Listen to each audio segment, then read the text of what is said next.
Good evening, everyone, and welcome to tonight's meeting of the Urban Planning Delegated Committee. Before we commence the meeting, I request that all mobile telephones be turned off or switched to silent. Thanks very much. My name is Councillor Westcott, and I chair this meeting, and I will start by introducing my fellow councillors. Seated to my left on the horseshoe table is Councillor Lisa Hollingsworth, Councillor Shima Abuki, Councillor Sophie Tournay, our Mayor, Councillor Michael Nolan, and Councillor Felicity Sinfield. On the other side of the horseshoe table, geographically speaking, Councillor Victor Franco, Councillor Mal Osborne-Smith, Councillor Rob Bowdew, Councillor John Friend Pereira, and Councillor Chris Pattis. I acknowledge Coordinator Governance, Ms. Kirsten Ritchie on my left, and to my right is Director Urban Living, Mr. Scott Walker. There are other officers in the chamber tonight, and we'll introduce them as they come to speak on topics. As a general introduction, the Urban Planning Delegated Committee is being live streamed tonight on Council's YouTube channel for immediate observation. The meeting is also being recorded and will be made available again on Council's YouTube as soon as practicable after the meeting. The primary purpose of the Urban Planning Delegated Committee is to deal with issues under the Planning and Environment Act and the Building Act. This committee has delegated authority to make decisions on behalf of Council. For those of you who are presenting this evening, and there are quite a number, when it comes to the agenda item, which is only one, it will be introduced by an officer, and then I will call you one by one to join us at the head of the horseshoe table to address the committee. If you're making a submission, please present your viewpoints clearly and concisely on why you support or oppose the planning application or the report we're presenting tonight. Please do not, and I'd ask this particularly tonight because there's a fair few people have asked to speak, please don't repeat what earlier speakers have said, and keep your submission focused on relevant issues and points not previously raised, if you wouldn't mind. If you're opposed to what's being put forward tonight, please tell the committee why you disagree and suggest alternative approach that might satisfy your concerns. Please focus on your concerns rather than matters of history or detail in the officer's report. For everyone tonight, there will be a strict 3-minute limit. That includes councillors. Whilst I chair this meeting and can extend that time, it's seldom done. At the 2.5-minute mark, I shall ring a bell, which indicates that you have 30 seconds left to complete your presentation.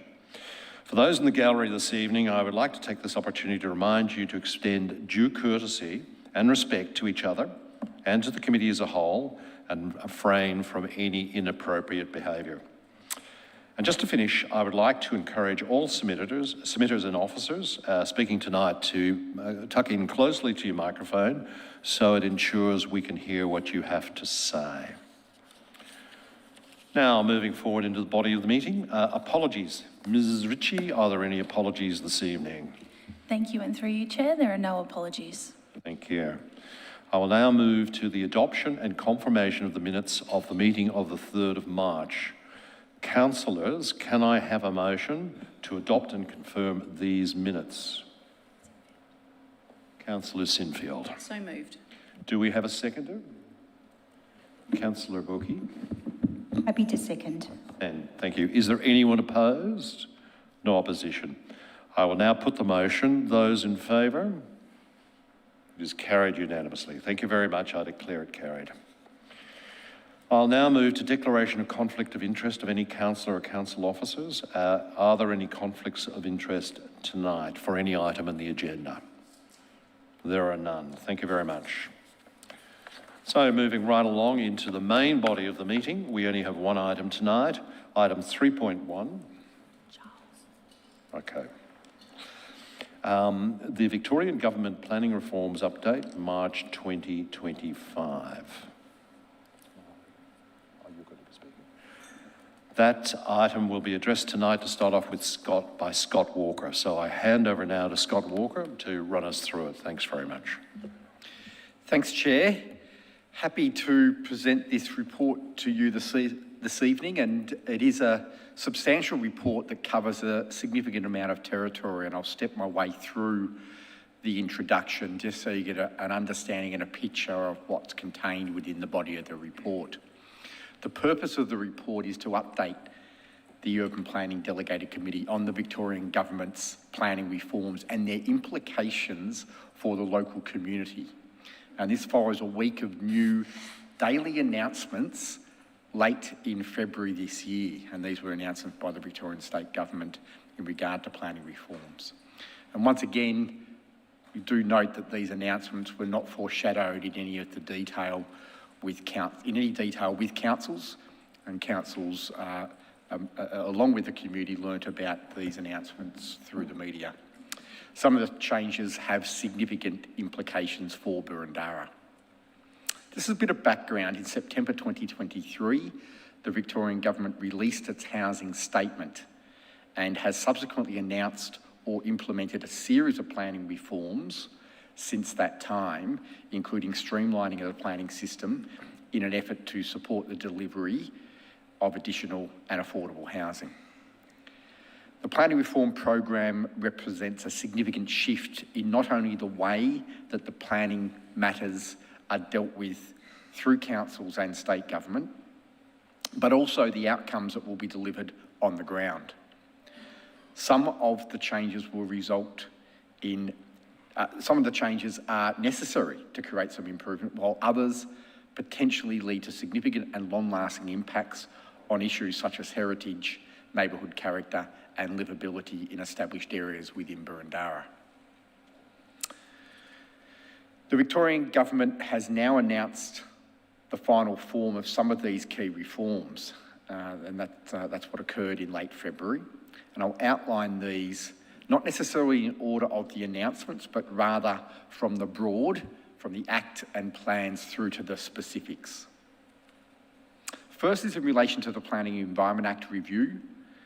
The Act will be reviewed to streamline planning scheme amendment processes, change how objections to planning permits are managed and considered, and reset the Victorian planning provisions that underpin the zones and overlays and provisions within the planning schemes.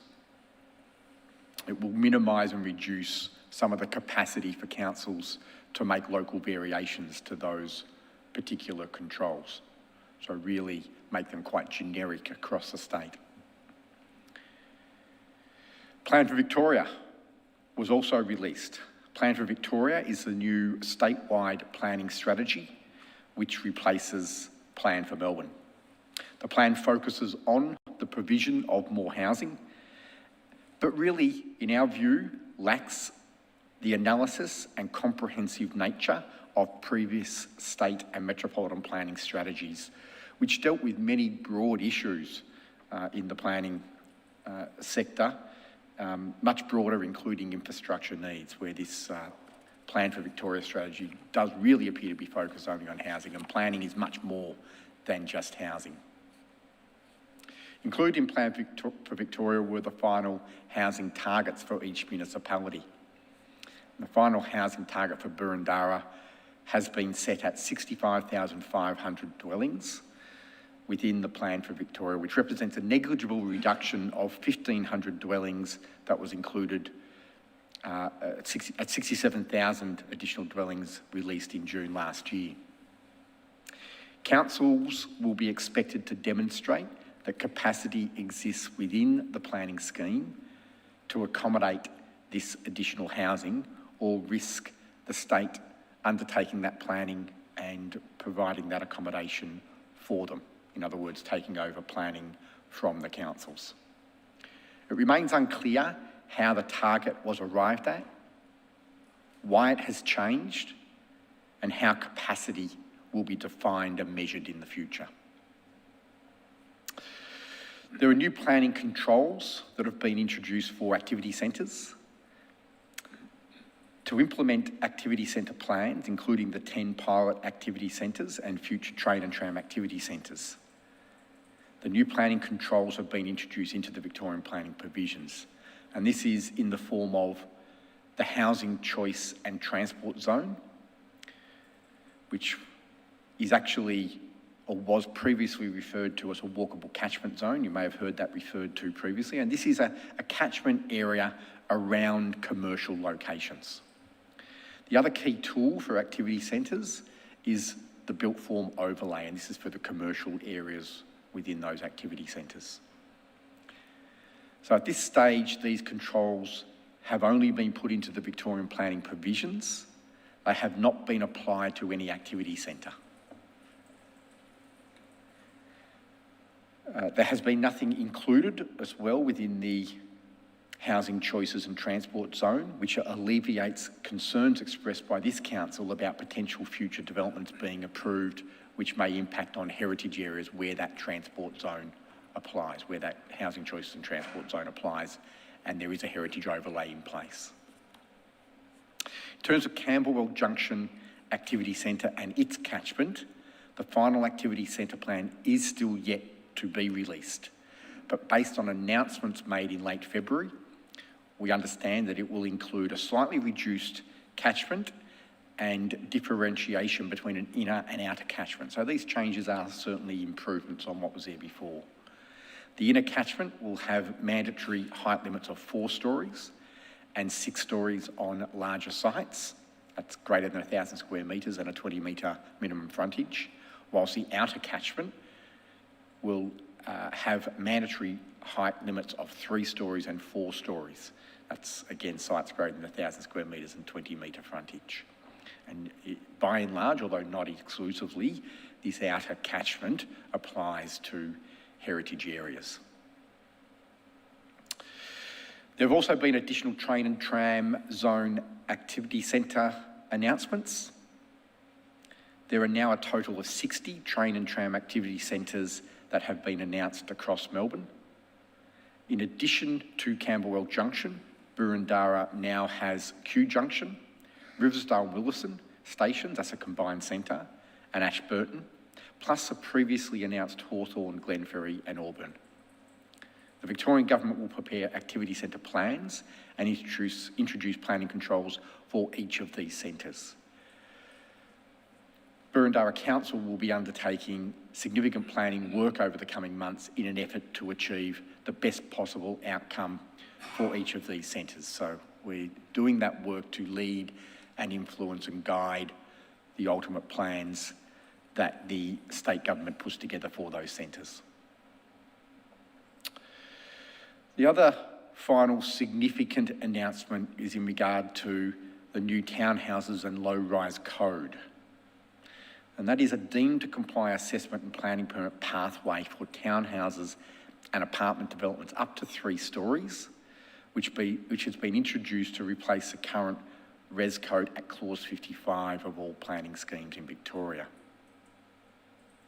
A change has also been made to clause 57 for 4-storey developments, and future changes are expected for single dwellings and 5 to 6-storey apartment developments into the future.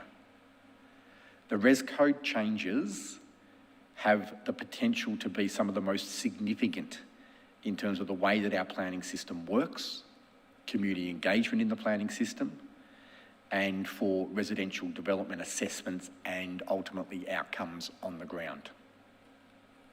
Key concerns with the res code changes are the impact of a deemed to comply approach and removal of ability to consider neighbourhood character and broader policy in the planning scheme when applications are deemed to comply. In other words, it effectively switches off the broader planning considerations in the planning scheme that have formed part of residential development assessments for many years. There's a very low minimum tree canopy cover requirement of 10%, which in our view is inadequate to respect unique local character and state tree canopy objectives, and will result, in our view, in less favourable tree canopy outcomes in many well-treed suburbs in Boroondara compared to what occurs now, or what happens now. There are lower standards which result in things like reduced setbacks, including front setbacks and other setbacks, increased amenity impacts on neighbours through overlooking and overshadowing, and increased site coverage, which can lead to larger building footprints. And also significantly removal of third-party review rights to VCAT for deemed to comply proposals under clause 55. Next steps from here. Officers will continue their review of the proposed planning reforms and associated planning controls as they are introduced into the Burundara planning scheme. And we have got a number of further changes still to come into the planning scheme. And we'll also look to work with the Minister for Planning and Department of Transport and Planning to achieve the best possible planning outcomes for the Burundara community. And this will also include significant additional effort and additional resources over the next 12 months to continue to influence and work with other parties to achieve those outcomes. Thank you, Mr. Walker. We will now move to public submissions.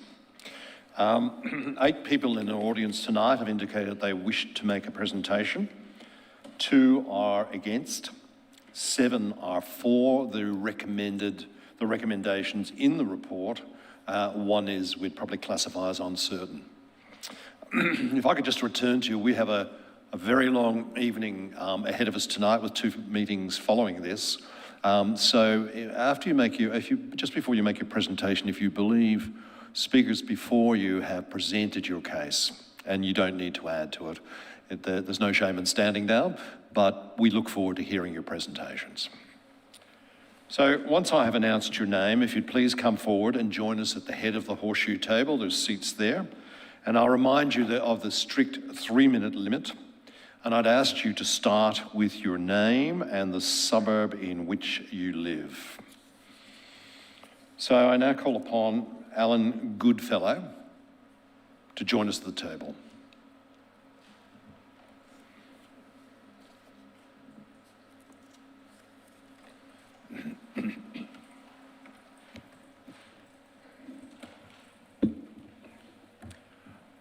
Okay, my name's Alan Goodfellow. I live in Camberwell, near East Camberwell Station, a heritage area. I support the proposal, but I think the council needs to be more aggressive about it. And I see that this, as I read it, it's just, it's more of the same. But we need to be pushing the Premier and senior people as well as the individual ministers. I think we need to be offering up alternates and extra places within the Greater Burundara area. So heritage can't be affected. We can't do things that are next to heritage houses because we've got to protect these heritage areas for the good of the future of our children and later generations. We don't want Camberwell to go the way Collins Street has and things. My view is that we should offer up alternates such as other areas on the Ashburton line, such as Hartwell and other areas which are non-heritage, or come up with areas in Chatham or near railway stations and give them extra dwelling places, but not in the heritage area, right? Okay, you can say I'm a NIMBY, I don't want it in my backyard, but I don't want it where it affects the future generations.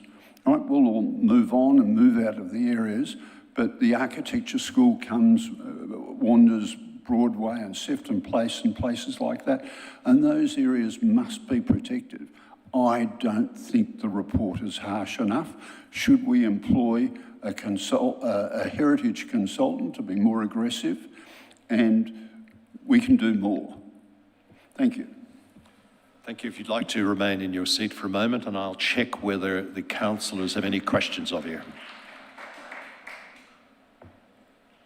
There aren't any questions. Thank you very much for your presentation.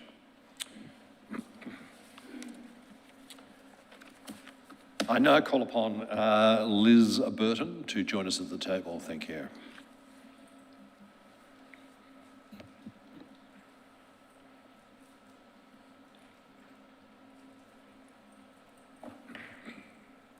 Good evening, councillors and officers. Thank you very much.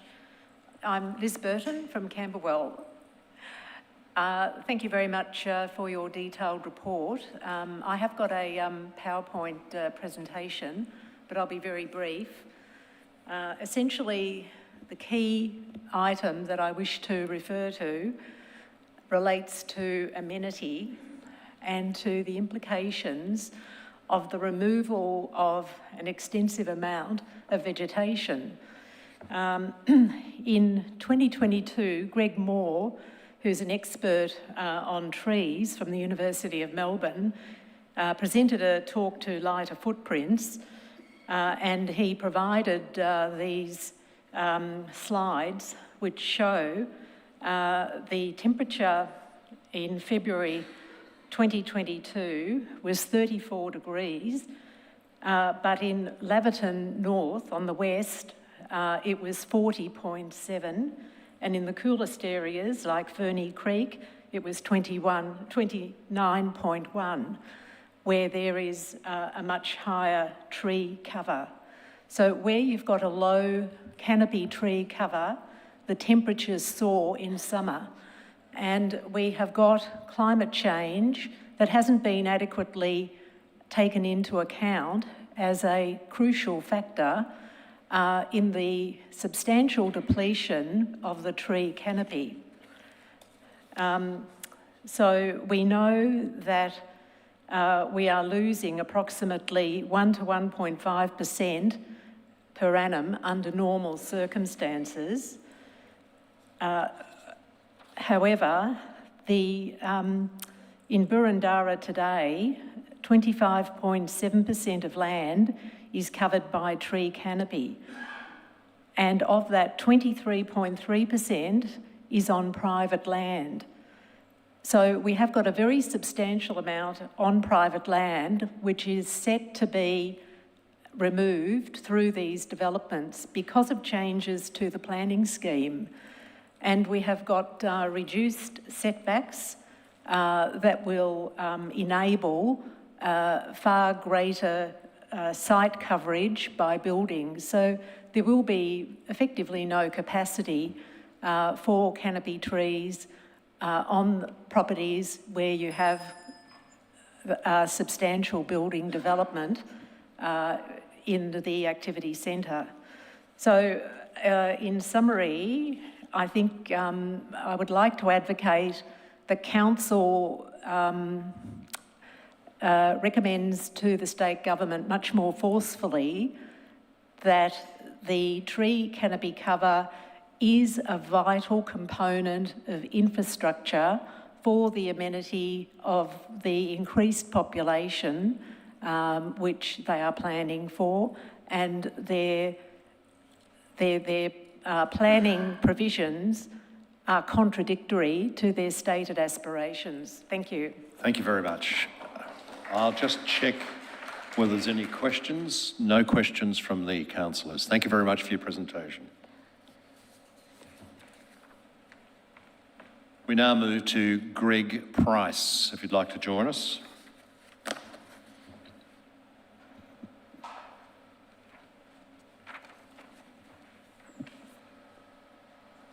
Good evening, councillors. I'm Greg Price from Glen Iris. I'd like to firstly thank the officers for their detailed and thoughtful report. This is a really good one. I have some concerns in addition to it. Essentially, there are 6 activity centres along the Glen Waverley train line, which are technically in Stonnington, but impact Boroondara in some important ways. The catchment areas extend well into Boroondara. The train line, freeway and creek along there create a boundary that have a limited number of crossings. These are already congested during morning and afternoon peaks and school times. This is primarily focused on Malvern Road, Taronga Road and High Street and the feeders. The side streets are being used as a rat run because the existing level crossings, say at Glen Iris. You look around the government websites, they've removed the list of proposed level crossing removals. So it's not even clear whether the High Street level crossing will go. One of my issues with the state government report is that it focuses on actual buildings and the transport for them, primarily the public transport, but doesn't cover existing road transport. And so this is going to add to congestion. Essentially, even if the apartments are built with reduced parking, this will just force more vehicles to be parked in the side streets, which are becoming impassable. We see that in my local area where there have been apartment buildings and people are parking their cars in the adjacent car parks and in the streets overnight. And a lot of these streets aren't wide enough to have traffic flow through them. The government plan essentially focuses on the amenity of new dwellings and not the existing residents. The government documents illustrates the removal of car parking and limited road access around shops, which is fine for people living in the adjacent buildings, but greatly impacts existing residents that live further out or in their existing houses. One possible thought I had is whether the state government restricts car ownership or registration at the new apartment blocks in these activity centres. I don't know, but the thing is, there needs to be some way of meaningfully do it rather than just controlling the number of car spaces. So back to the whole issue with these activity centres, Stonington is not actually actively engaged with the state government. So I'd rung them up and spoke to them. They've previously submitted their plans and they're waiting to see how it all plays out essentially, which doesn't help us. And unlike our council, Stonington don't have a public engagement mechanism. So there is no way to get updates, provide feedback and so forth. They're basically doing nothing. So it's fantastic that our council is actively involved. So my asks that Boroondara investigate and treat the neighbouring activity centres as if they were in Boroondara, as we're impacted greatly by them. And my other ask is that we investigate and focus on the practical livability impacts on residents. The amenity must be a high priority or higher priority than the building form. Building form's important, but it's like we have to get our kids to school, we have to go to the shops, we actually have to live in these areas. So it's very important. And that's it, thanks. Thank you, Mr Price. I don't believe there's any questions from the councillors either. Thank you again for your submission. Thank you.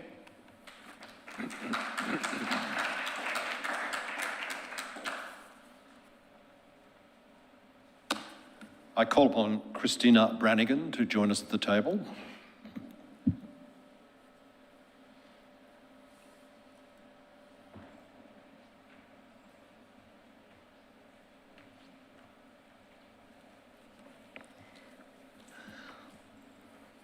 Good evening, everybody. My name's Christina Brannigan. I live in Camberwell.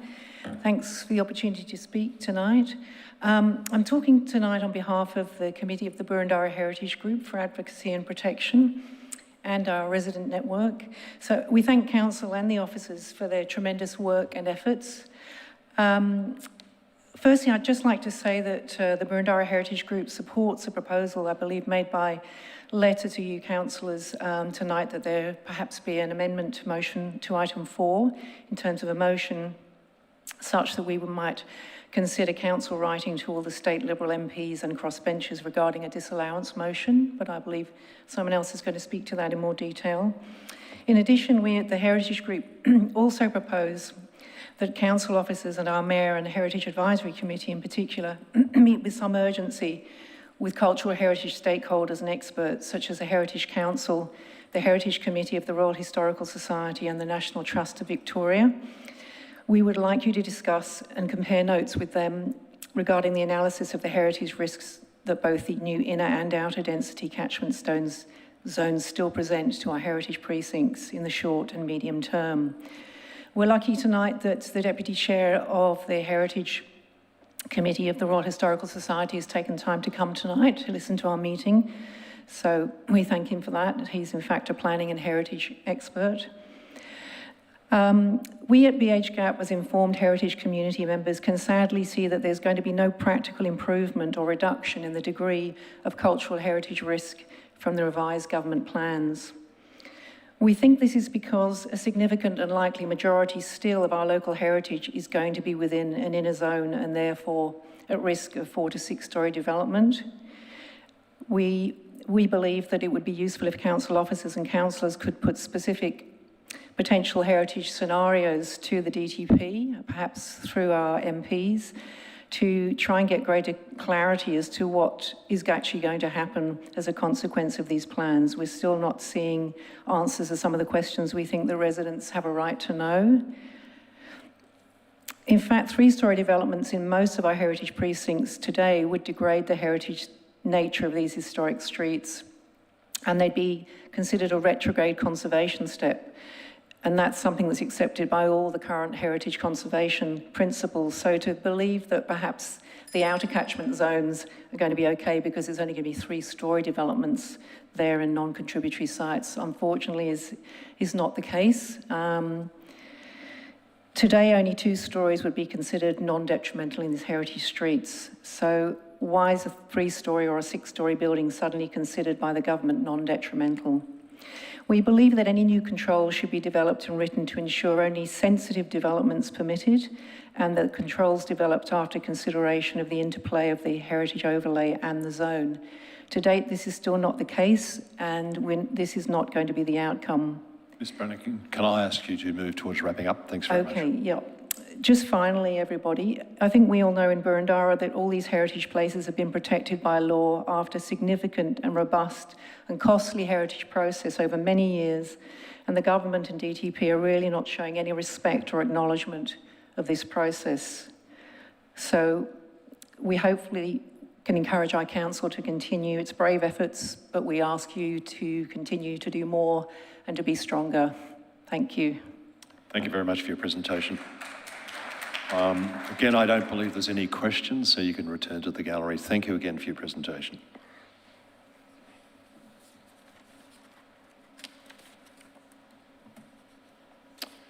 I call upon Michelle Kendall to join us at the table.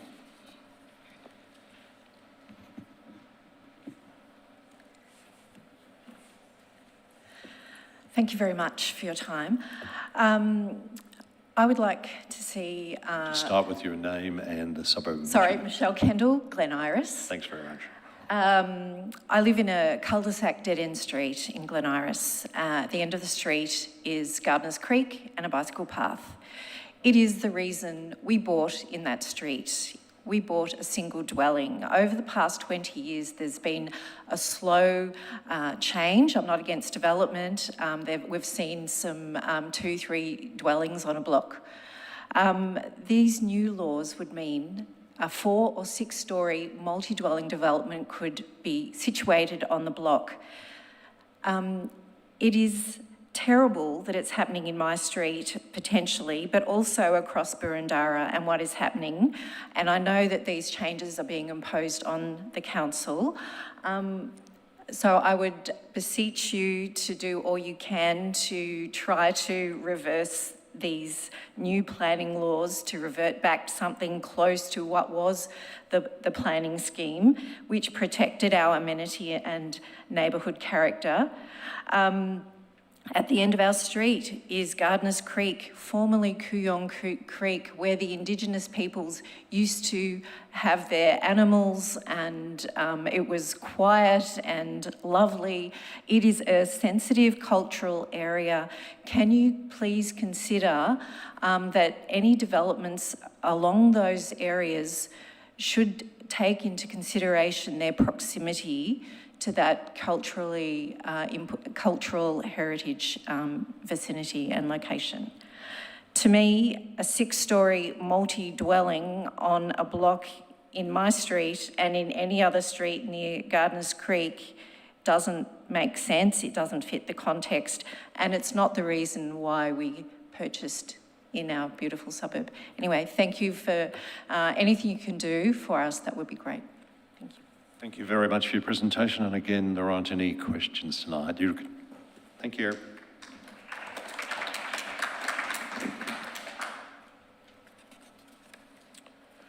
I call upon Jane Oldham to join us at the table.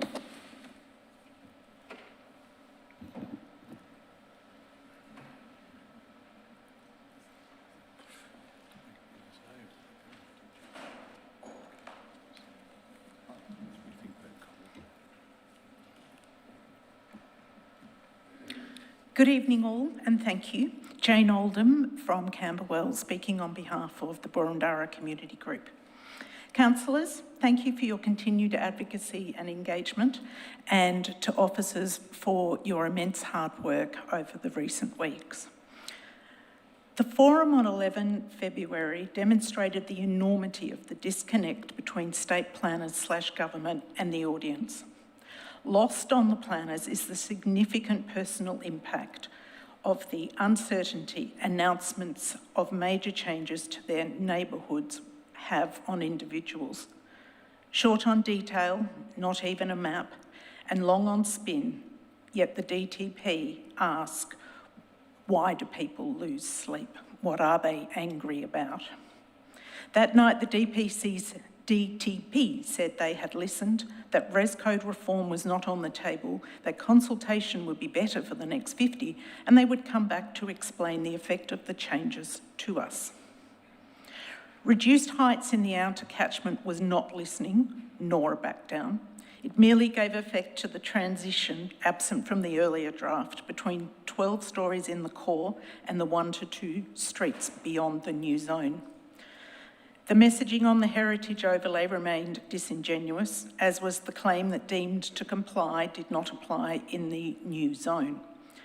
There was nothing for those concerned to welcome that week.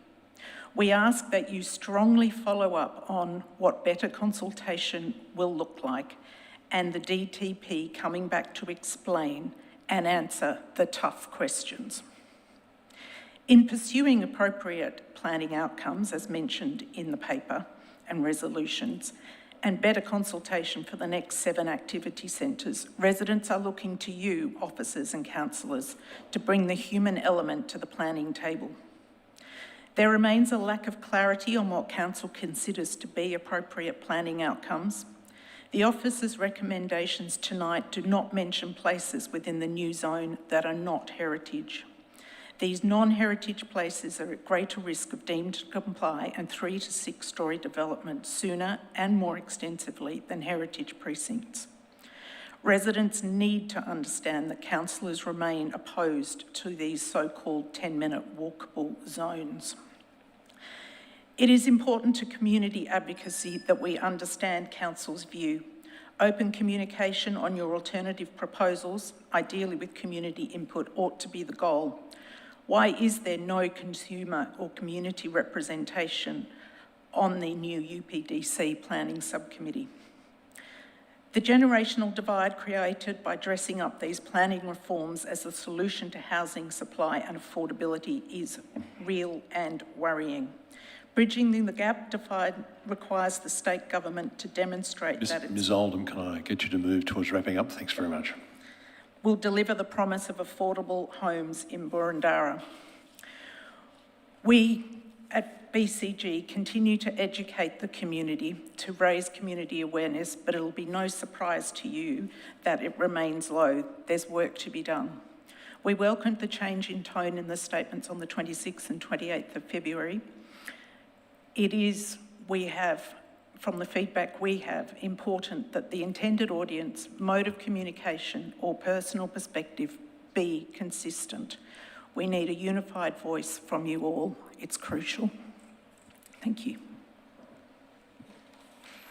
Ms Oldham, congratulations. You do have one question coming up. Councillor Hollingsworth. Thank you, Mr Chair. Thank you, Ms Oldham, for your presentation. Just when you're at that 30-second mark, you were about to say something about the intended market, I think, on affordable homes, or the definition of what you believe is to be affordable? I think the definition of what is affordable is so murky. I think it's deliberately so, and it is very much dependent on people thinking what is affordable is what is affordable to me. I think there are probably 2 issues here. There is what's the technical definition of affordable housing and how much of that can be delivered in Boroondara. There's only so much small sites program, the development facilitation program, Q Vic Road site can deliver. To the people that we know who are younger, perhaps families who are looking for something they can afford, I think it is really important that we try to understand what the modelling is. The government must have a thought. These people are relying on the promise that they'll be able to afford homes. And I think it's part of all of our duty to help them to understand what is actually going to be delivered and try and bridge that gap that's being, I think, deliberately created. Thank you. Councillor Tournay. Thank you, and through you, Chair. Couple of questions. One, you talked about, what did you mean, so the UPDC Planning Subcommittee, what did you mean by that? You said community representation. What committee is that? My understanding was that there was a formal subgroup of councillors and some officers was being established. Perhaps formally it hasn't been, but there were terms of reference that were being considered, I understood. I now understand what you're talking about. There's been discussions, nothing's been formed. Okay. But I'm also interested in what you said. You made a point about there's low community awareness of these changes, isn't there? People just don't know, do they? No. So are you finding you're having these discussions all, I can see some heads nodding behind you too, yes? Yep, all the time. And even people who thought they knew don't know that much. And I'm not suggesting that the efforts haven't been made. The web portal is tremendous and it's improved. It is just hard and they are complex. Yeah. But we mustn't give up. We're not going to give up. We're trying to figure out the ways of getting the message through. You know, you and I have spoken about that before. It's because if we delivered a letter to every household, that wouldn't solve it because people won't necessarily open it. So my question to you is... Tournay, can you... Yeah, no, I'm just asking a question. So my question to you is, do you have any particular approach that you think might work? I think it's more social media, Okay. which is so hard. Yep. So more posts on Facebook and Instagram, digital advertising. Is that what you mean? Yes, and we're being told TikTok. Okay. Thank you. I won't be dancing. Ms Oldham, thank you very much again for your presentation. Thank you.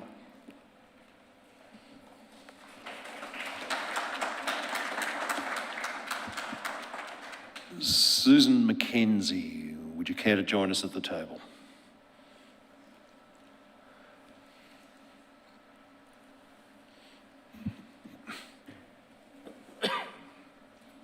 Good evening. My name is Susan Mackenzie, a resident of Hawthorn and a committee member of Burundara Community Group. Our house is within 300 metres of Glenferrie Station, built around 1880 with a heritage overlay. The slide you see. This is the view of our front yard. Swinburne Uni is deemed federal and doesn't need to abide by state planning guidelines. So there was no community consultation, no shadow diagrams, no line of sight, etc., when these two buildings were going up. Nothing. The gold-coloured building is a Grollo build, and yes, we were advised, and yes, we did appeal, but the VCAT notice got lost, in inverted commas, so we missed the hearing. For 9 years, we were woken by the sound of the diesel engines of the cranes, often before 7 a.m. For 9 years, we had construction workers park in our street from 6:30, ignoring residents-only parking. For 9 years, we had to put up with the noise, the dust and the dirt, 6 days a week. Next slide. Oh, that one. Okay. This is the view of the townhouse along our back fence.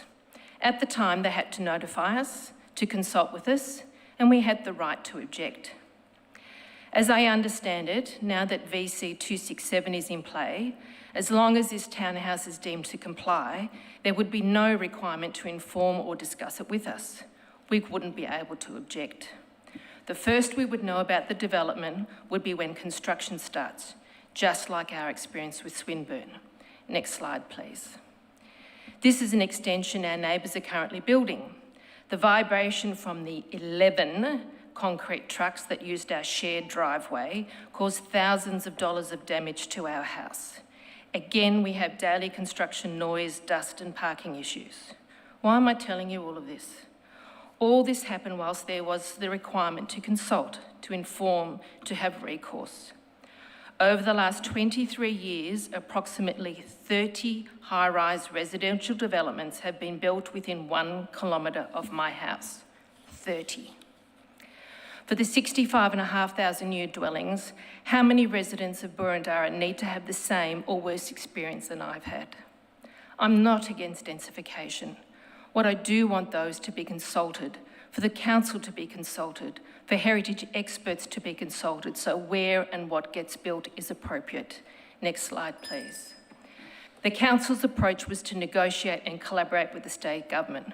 Where did it get us? Much of Boroondara impacted in some way.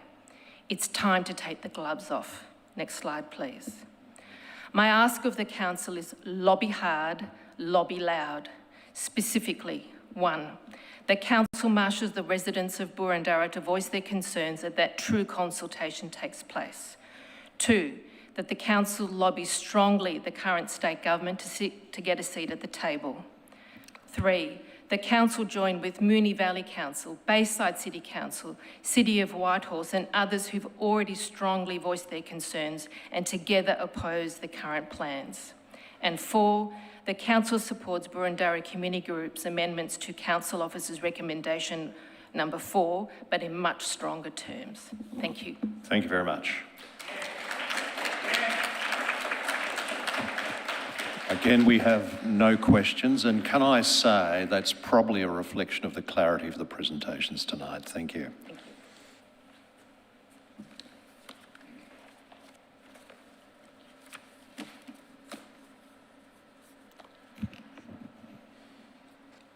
I call upon Pam Whiteley to join us at the table.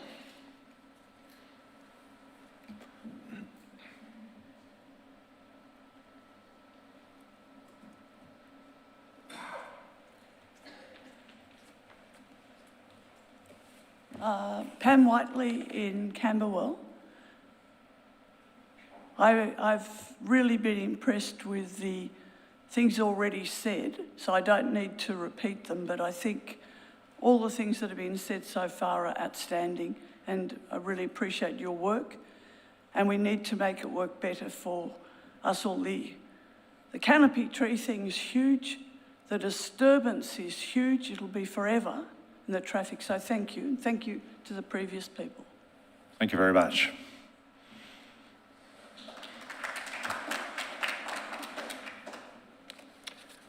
Call upon Carolyn Rickard to join us.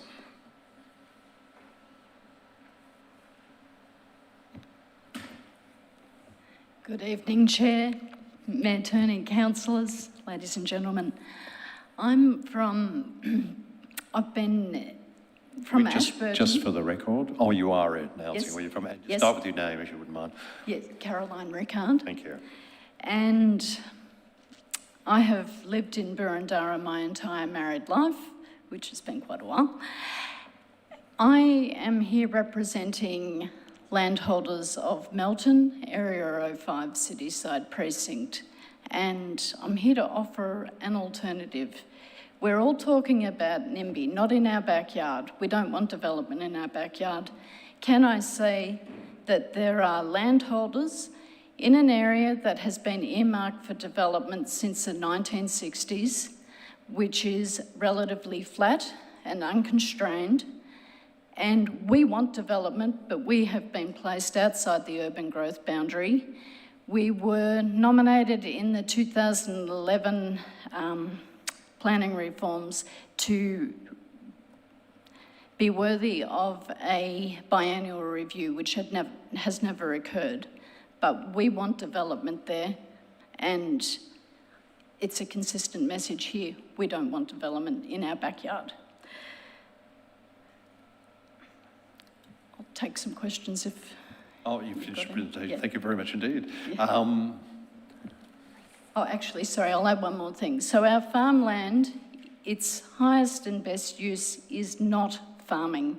It's volcanic dry plains, and it's relatively unproductive. Thank you. Councillor Franco.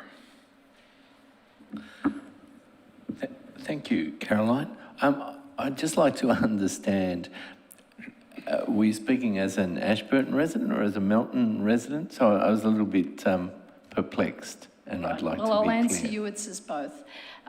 I am horrified. I'm actually going to have probably development at the end of my street in Ashburton, where I don't want it, and I'm not having it currently where I do want it. So I would personally like to see a review of the urban growth boundary. I think it's more appropriate to have development in blank areas than in built-up, developed areas already, where people have got an expectation of what they've already bought is what they should continue to have. One other question, Chair, if I might. Just,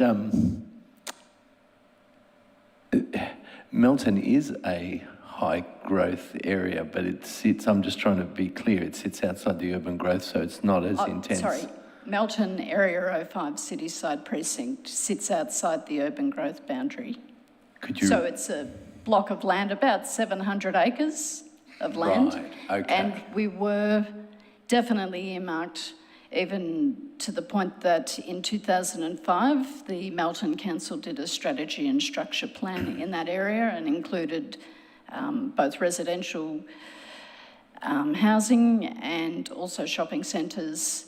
So there was a lot of things going to happen there. And I'm happy to provide that information to you, should you wish to see it. Thank you. Thank you very much. Councillor Rabuki, sorry, we have another question. Thank you, through you, Chair. Thank you, Caroline. Sorry, are you hoping that Boroondara and other councils can advocate for development in Melton? To actually extend the urban growth boundary. So it won't only be my group of landholders who is seeking to have the urban growth boundary widened. There'll be pockets in Berwick, Pakenham. I'm certain of it. And just one more question through you, Chair. So are you approaching other councils as well? Yes. Thank you. If anyone wants any information, I'll grab you at the end. Thank you very much. Now, our final presenter tonight is Julie Mulhauser. If you join us at the table.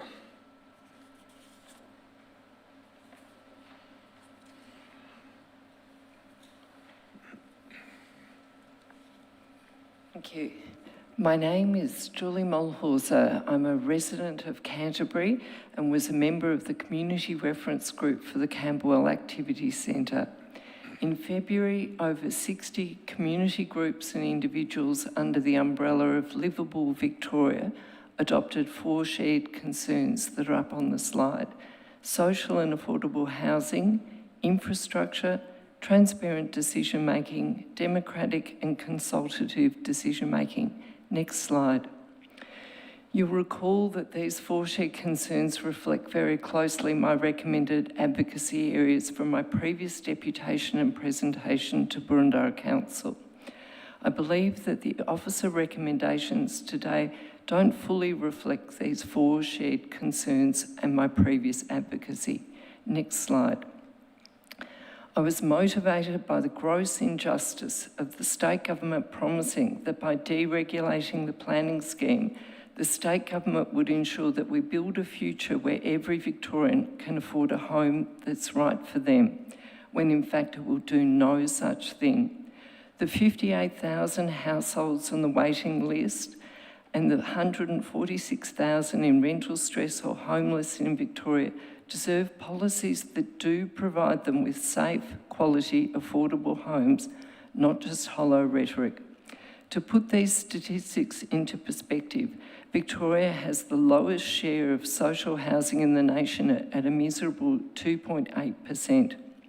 There is now a 20-month wait for priority housing. Infrastructure Victoria recently recommended that Victoria needs to build 4,000 new public and community homes annually for the next 15 years just to catch up with the rest of Australia. Next slide.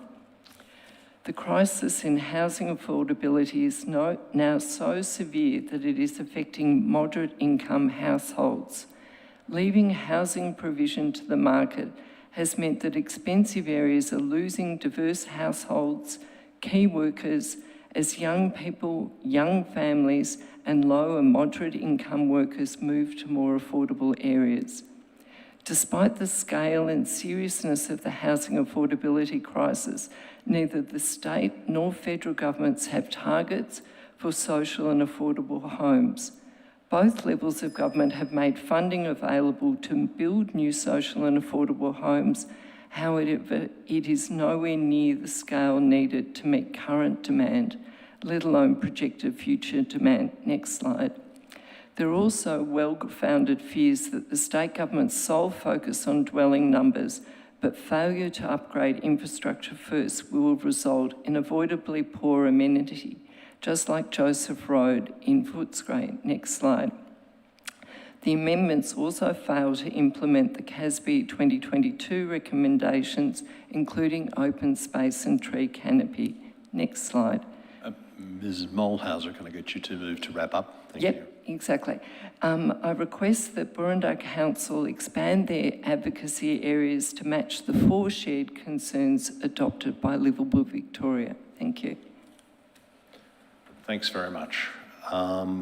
There does not appear to be any questions, so, oh, hang on. Councillor Nolan. Thank you, Julie, for your presentation, and some of those statistics are,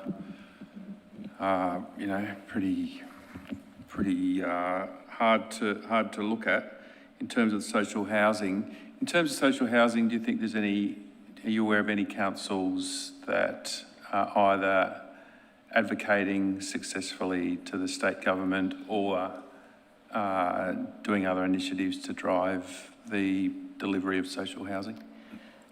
So, as you're probably aware, a part of it is an advocacy position because the state government is in fact in the best position to be the provider as the landholder of quite significant publicly owned land and also funding. However, and also planning scheme inclusions too, such as mandatory inclusionary zoning. However, there are some councils that do have affordable housing policy, which includes these advocacy positions, as well as some councils that ask for a small contribution from developers. Great, thanks. Monash is probably the most recent example, I think. Yeah, thank you. I might talk outside of this, thanks. Councillor Hollingsworth. Thank you, Mr Chair. Thank you, Ms Mulhauser, for your presentation as always. I just wanted to seek clarification from you with regard to social and affordable housing targets, and if you're aware of City of Boroondara in 2017 through to 2020 actually worked very closely with community and state members at that moment in time to encourage them to increase the capacity of social and affordable housing at the Markham Estate. Are you aware of that development? Yeah, I am. Yes, thank you. So I'm trying to understand, what are you trying to seek here today in addition to what Boroondara Council have already done, knowing that we're the local government, not state and federal? Yes, in terms of the advocacy to the state government, so the list of officer recommendations was in areas that would be a focus of advocacy, and in my view missing from that list was this focus on, so a better a term is actually public, community and affordable housing, and they're all different things, and as it's been pointed out, there is a great ambiguity about affordable housing, which in fact has 4 official definitions in Victoria, and then a kind of very nebulous public definition or acceptance. Yeah. Thank you. If I might just follow up, so you're stating that you believe we should specifically use the word public housing. Public in community. conjunction with the yes. And so that the umbrella term social describes both public, which is owned and managed by Homes Victoria, and community housing, which is has various ownership models, but run by not-for-profits.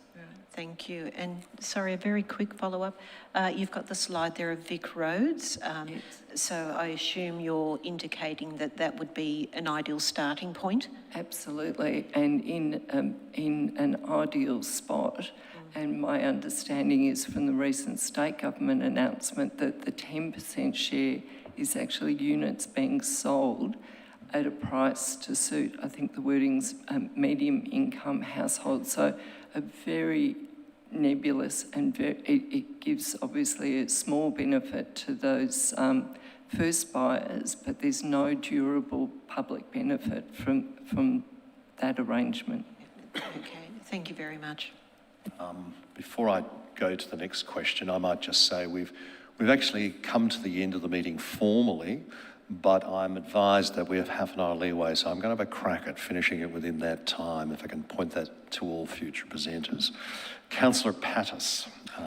Thank you, through you, Chair. I was just trying to get a clarification on the discussion that we've just had, which is about the different words.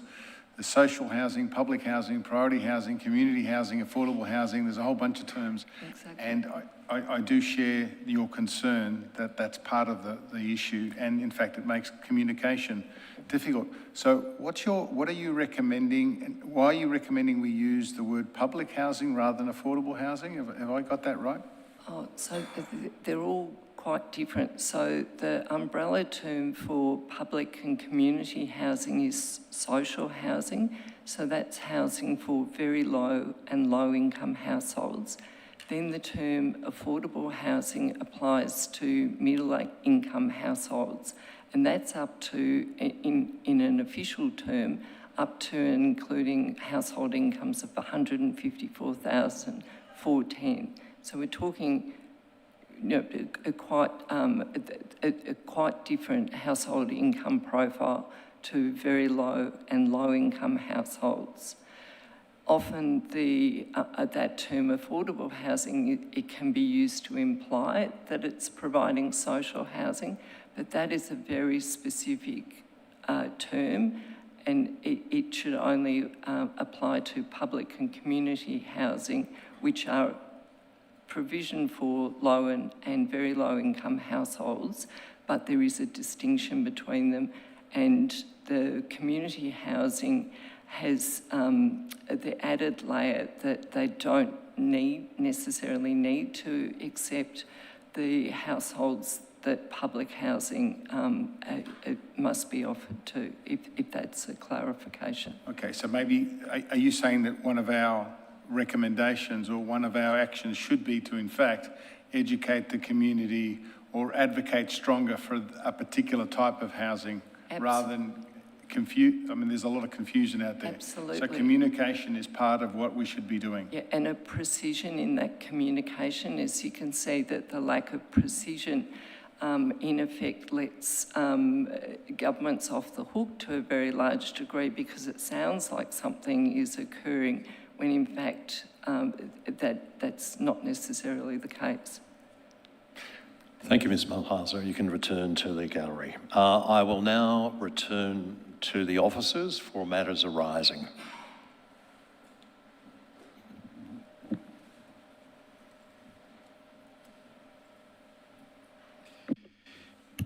Thanks, Chair. There was a range of information provided by the speakers that really touched on different aspects of the planning reform, and in many ways it highlights the complexity and difficulty for anyone to understand exactly what is happening with these reforms. There are so many different elements, there is so much detail, and they are at different levels of the planning system.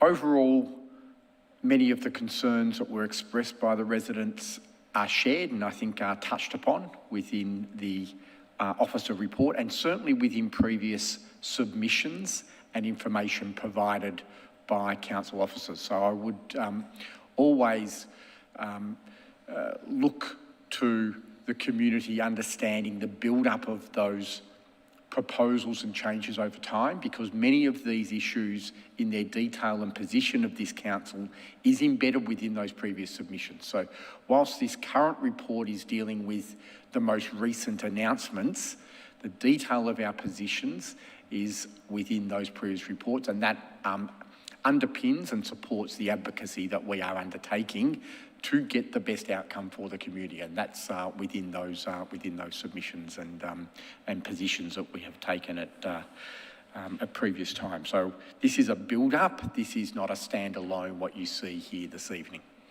I'd put the recommendation for you to consider further. Thank you very much. Councillors, are there any questions of the officers tonight? Councillor Friend Priera. Thank you, Chair. I'd like to foreshadow that I'll move a motion, but in the meantime, I'd just like to ask a couple of questions of officers. Can officers confirm whether the proposed housing choices, transport zones, or the low-rise apartment code, the changes to the low-rise apartment code, include any enforceable mechanisms or targets to ensure the delivery of affordable homes? Through you, Chair, no. Neither of those two zone, or in that case, zones and overlays, deal with that or put any requirement in the planning system around affordable housing outcomes. And in fact, none of the planning reforms, whilst they are pointed towards and talk about and discuss affordable housing outcomes, none of them put any requirements or obligations in the planning system in regard to achieving those outcomes. And if I may, one follow-up question. Can officers outline the requirements from developers to qualify for the Development Facilitation Programme and how this relates to the provision of social or affordable homes and whether or not it's binding? Thanks, Chair. The Development Facilitation Programme is part of the housing statement or housing reforms in the sense that it provides an alternative pathway for planning approval that is managed and dealt with by the state government instead of the council. If a proposed development meets certain criteria, in other words, in particular that it is $50 million or more and delivers housing and includes 10% affordable housing, and we just heard a discussion around that, what affordable housing means. It does not mean social or public housing, it means affordable based on the Planning Environment Act definition, a broad affordability. Then an application can be made to the Development Facilitation Program for a development that would otherwise be prohibited by the planning scheme because it is providing that affordable housing. So it is a carrot, it is not a stick. But there is also alternative mechanisms where a developer does not have to provide 10% affordable homes. They can pay 3% of the construction cost of that development into the Social Housing Guarantee Fund, which is a broad pool managed by the state government which can be spent on affordable housing anywhere in Melbourne.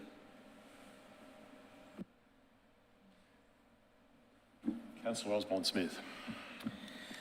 Thank you, Chair. Through you to Mr Walker. Thank you again for your tremendous work and your department's work in this continued advocacy, and I think that message came through loud and clear from our speakers tonight. A simple question from me. There were a number of important issues raised by our speakers. They included tree canopy cover. They included the consideration potentially of other areas in Boroondara that may be able to be developed, such as Hartwell and the like. They included questions about the impact of Stonington's activity centres on the Boroondara area. They included questions about heritage and heritage scenarios. They included questions about the impact on Gardeners Creek and the cultural significance of that. and of course many questions on affordable housing. And finally, questions on matters of transparency and consultation. So a very good list, I think, of issues raised by our speakers. I just want to understand from you, are you confident that this proposed motion tonight, in particular item 2, which states continuing advocacy to Victorian Government on key issues and concerns, including, and there's a list of 4 things there, but can you give us some confidence, and perhaps our speakers tonight, some confidence that all of these issues that they've raised will also be captured by you in your continued advocacy on these points? Through yourself, Chair, absolutely. Each of those issues are dealt with, as I say, through previous submissions, but also through positions that this council has taken for future advocacy and future considerations, because there is still detail to come on these planning reforms. The Planning and Environment Act review is one of those. So these principles around transparency and even considerations of issues like affordable housing will be certainly matters that are raised by officers on behalf of this council as part of the Planning and Environment Act review that is currently pending, for example. Thank you. Councillor Franco. Thank you, Chair. I'd like to ask a rather ward-specific question as the Garden Ward councillor. One of the speakers, Michelle Kendall, a Glen Iris resident, raised the importance of protecting Gardeners Creek. And I'd like to ask if council could consider making a submission to the Victorian Government's recent announcement in relation to protecting 17 waterways. 2 of those waterways are in Burundara, Coonung Creek and Kuyonkoot, or Gardeners Creek. And it might be an opportunity to both look at those high-level planning controls that are being proposed to protect Kuyonkoot, but also looking at the impact of the adjacent activity centre in Stonington, but which has direct bearing on Kuyonkoot Creek and potentially residents in Burundara adjacent. Again, through yourself, Chair, officers are aware of the proposed planning scheme controls for the Gardeners Creek, along with many other waterways and watercourses throughout Melbourne, and consultation is underway on those at the moment. Officers are reviewing that material and finalising a submission to put forward on behalf of Burundara Council, and we will be bringing that submission to this committee at a future committee meeting for endorsement of the submission that's put forward. There are some issues in terms of timing of the closure of that submission period, so officers will be submitting that on behalf of council based on the principles that we understand this council has put forward in previous submissions around planning scheme control. So we'll be putting forward that submission on behalf of council, but seeking the endorsement of that after the submission is put forward. Thank you, Chair. Councillor Hollingsworth. Thank you, Mr Chair. Follow on from Councillor Rossbone-Smith and Councillor Franco. The community tonight spoke very strongly about their concerns with impacts of climate change, loss of trees. Ms Mulhauser mentioned CASB, which is the Council Alliance for Sustainable Built Environment, and there was a common theme about the sustainability of design, and obviously the concerns about what is the intended purpose and what really is defined as affordable. But my question to you is, with regard to sustainability, can you, to the best of your ability, provide advice of the intended purpose of what any future housing guideline compliance would be? Would it have to meet ESD standards, CASB standards, National Construction Code standards? Is that something that you could provide an indication of?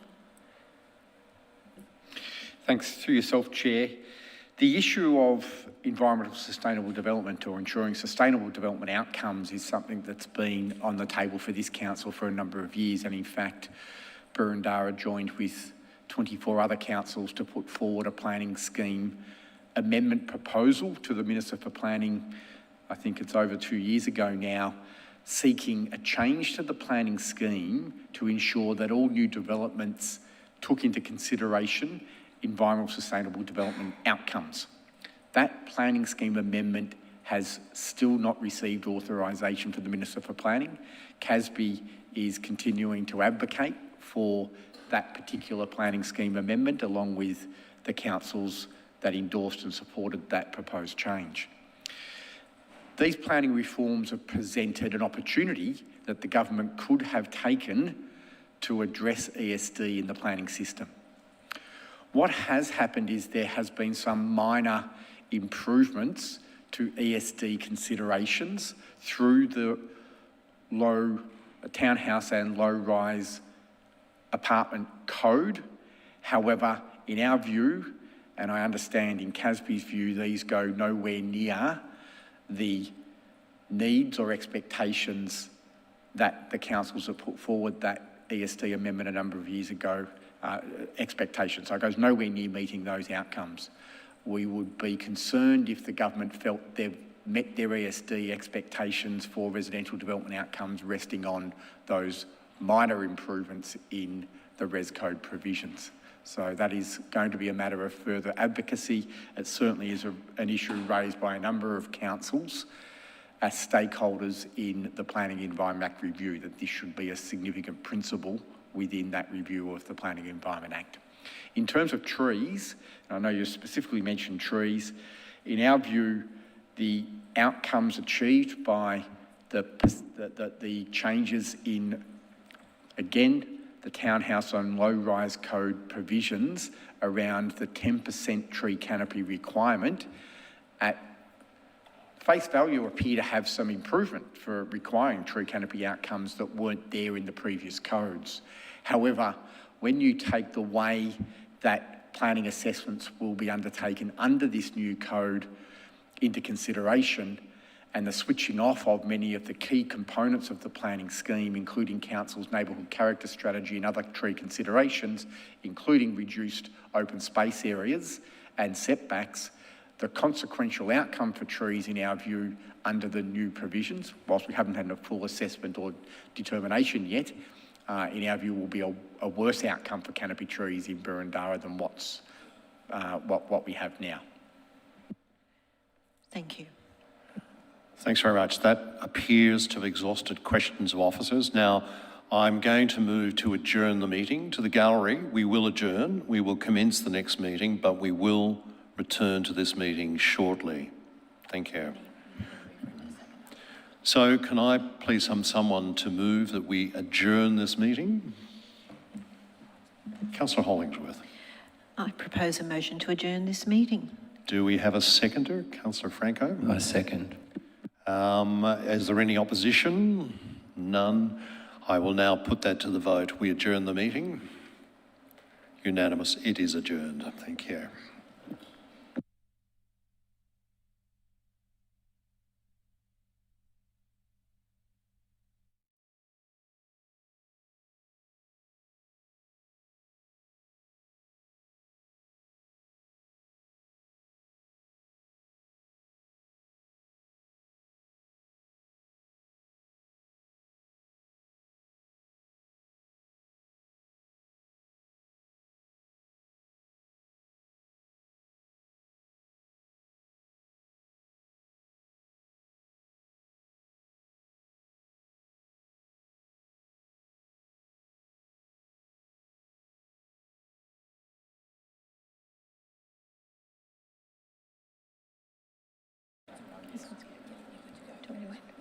Good evening, everyone. Welcome to the additional council meeting of the 24th of March 2025.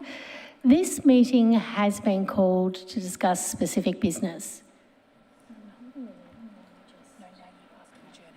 Can I have a motion to adjourn this meeting? Councillor Hollingsworth. I'd like to move a motion to adjourn the meeting. Can I have a seconder? Councillor Abuki? Happy to second. Any objections? All those in favour? I announce the meeting adjourned.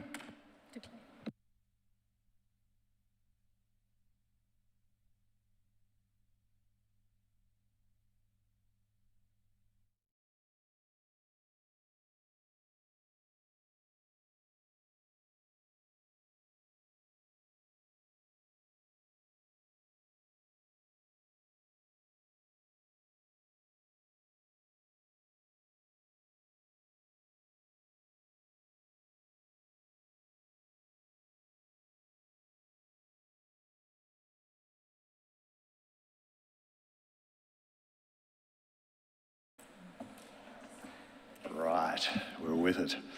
Councillors, can I have a motion to resume the meeting? Councillor Hollingsworth. Mr Chair, I propose a motion to resume the Urban Planning Delegated Committee meeting. Do we have a seconder?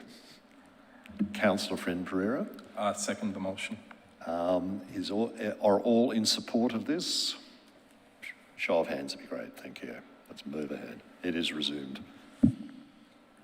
Okay, now we've now got to the point in the meeting where I will be in search of a motion. And Councillor Friend Pereira, you did foreshadow. Are you happy to proceed with that? I am happy to proceed. Thank you, Chair. Would you let us have your motion? Yeah, I'll just give Councillor Office a moment to put it up on the screen. So the motion elaborates or expands on the officer's recommendations to essentially include some additional points around affordable and public housing and around our advocacy work, how we will take this forward. Okay, now councillors, I will be seeking a seconder. Do you need any longer to consider this, or do I have a seconder? Councillor Hollingsworth. Sorry, I believe Councillor Simfield might have just picked me to the post. No, all right, I'm happy to second, thank you. Fantastic, so we have both. Is anyone opposed to the motion as a standard? Do you have had long enough to look at it, or do you need longer? No one's opposed. I will now move back to Councillor Friend Pereira to speak to his motion. Thank you, Chair. I'll be brief despite the complexity of the issue. I move the motion tonight because at the heart of this issue, and something that we perhaps need to refocus on, is that the entire Victorian Government's housing statements and all of the reforms flowing from that were to address the issue of the housing crisis, housing affordability and supply. That is affecting our community. We have people locked out of the market, we have others who are experiencing mortgage and rental stress, and we have increased homelessness. And every community across the state of Victoria has been impacted. In Boroondara, and I would like to speak more to the affordability and public housing side of things. In Boroondara, housing prices have increased by 215% since 2006, while incomes have risen by 57%. The average home in Boroondara now costs $2.5 million, and a unit costs about $800,000. Renting a 4-bedroom home costs $1,150 a week, nearly double the metropolitan median. This is an affordability crisis. It's pricing young people and even middle-aged professional people out of our communities. It's impacting older single women, the fastest single group of experiencing homelessness and housing stress, and it ensures that essential workers, the very people who staff our hospitals, schools, kindergartens and public services, can't afford to live in our community. In addition, according to Homes Victoria, 5,874 people have applied for social housing in the Box Hill catchment, which includes Boroondara, and more than 3,600 of these are priority access applicants. Yet despite this crisis, these reforms do nothing to increase the supply of affordable housing or public or social housing. The state government has acknowledged this crisis, but is failing to address it. They essentially have taken an approach to planning, or seen this as purely a planning exercise, when what is needed is to turn sods and build houses. Property analyst Angie Zigmanis from Quantified Strategic Insights put it very succinctly, that no matter how much land you zone, you just can't build until the prices get up to a level where it's feasible. The officers' reports have highlighted that in Camberwell Junction, there were 2,672 permits issued, but only 1,926 were built. Approvals alone don't guarantee delivery, and writing out councils and local communities from the process impairs the quality of what will be delivered into the future. One moment, thank you. There are alternative approaches. The Solway ward, which makes up Ashburton, already has a housing stock of 6.5%, more than 3 times the rest of Burundara as an average, and well ahead of the state. We have vacant public housing blocks. We have a less heritage overlay than in other parts of the Burundara area, and we have a huge opportunity for redevelopment. If the government had worked with council and with the community, we could have helped unlock that and to meet the housing needs, but they didn't. The Commonwealth Parliamentary Budget Office has recently reported that renters could save $122 per week and first home buyers could save $260,000 if there was a publicly delivered housing model. Yet that is absent from the housing statement, except for the paltry 10,000 public and social and affordable housing out of the total amount promised. Other states are doing it differently. In New South Wales, the Land and Housing Corporation is undertaking a multi-billion-dollar redevelopment of social housing sites, delivering both affordable and public housing while retaining public ownership. South Australia's Housing Authority continues to directly develop and maintain a substantial portfolio of public housing, often through strategic joint ventures and urban renewal projects. Vienna is often cited globally as a model, with over 60% of its residents living in public and not-for-profit houses, houses that have high ESG standards and where community and quality and amenity is highly valued. These homes are built and managed by the state government and municipal housing authorities and ensure quality and affordability. In essence, I think it is time for us to remind the state government of the problem they identified and to challenge them that whether their planning, their code, their writing out of community and council is actually helping to address any of the supply of affordable and public housing that we have identified tonight. And I ask for my councillor colleagues to support this motion. Thank you. Thank you, councillor. I would remind the seconder that this is unopposed. Are you happy to move on that basis? You want a quick, okay, if you wouldn't. If I could very quickly just echo the words and sentiment from Councillor Frempierre as the mover of the motion, and I would encourage our community when time permits to go back and listen to the recording because his words were heartfelt, well researched, and I believe provide a path forward for our state and federal members to follow. Thank you. Thank you, Councillor Hollingsworth. I will now put this motion. All of those in favour? I think it's unanimous, it's passed. Thank you very much indeed. And thank you again to our audience.